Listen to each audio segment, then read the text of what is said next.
I'm going to Shilin to find Fora Dental to make an appointment for teeth cleaning. I'll find a dental clinic. So, tayo muna series para kumabot para hanggang doon sa silid ng akong video na.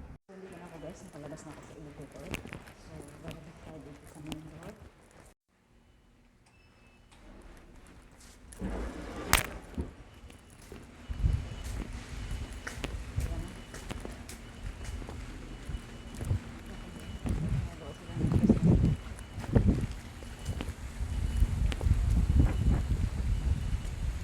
Umuulan siya guys.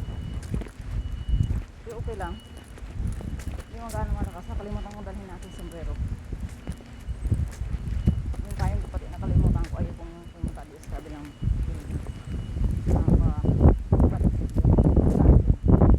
nababadtrip siya sa akin guys. Akala mo amo siya.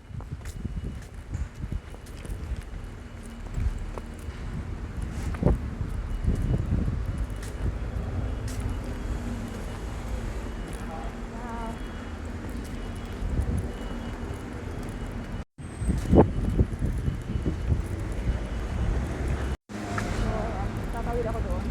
Ay, sayang. Oh, paalis na yun. 300 foot. Yan, dapat ang sasakyan ko, guys. Paalis na.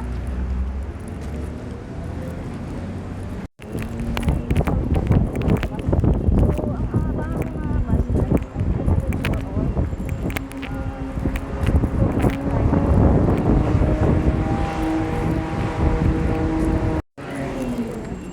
Sayang yun. Kaya nakaalis na.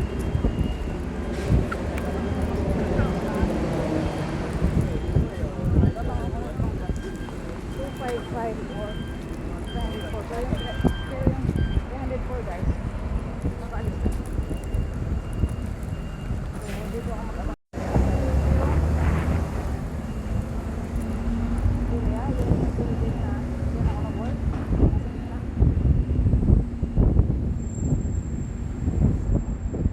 So, dito ako mag-abang guys. National Palace Museum.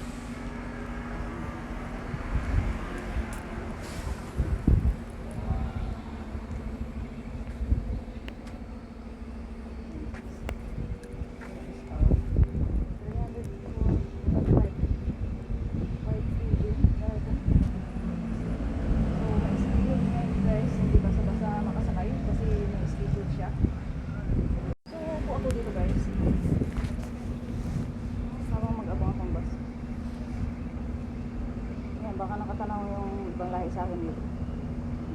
Masyadong ugali niya guys.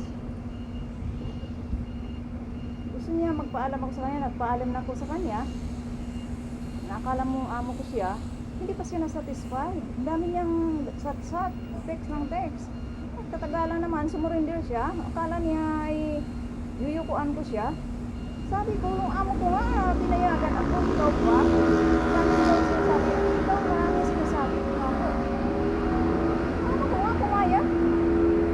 Sabi ko, kung ka dito, tingnan mo itong bahay, gaano kalinis, walang kaipis-ipis dito. Katulad dyan na ipis. Ibig sabihin, hindi siya maayos paglinis. Bakit may mga ipis, maliliit. Ito yung guys, yung bus. Plus 3 na. Abangan natin yung bus na number 255 or 304. Pero yung 304, paalis lang.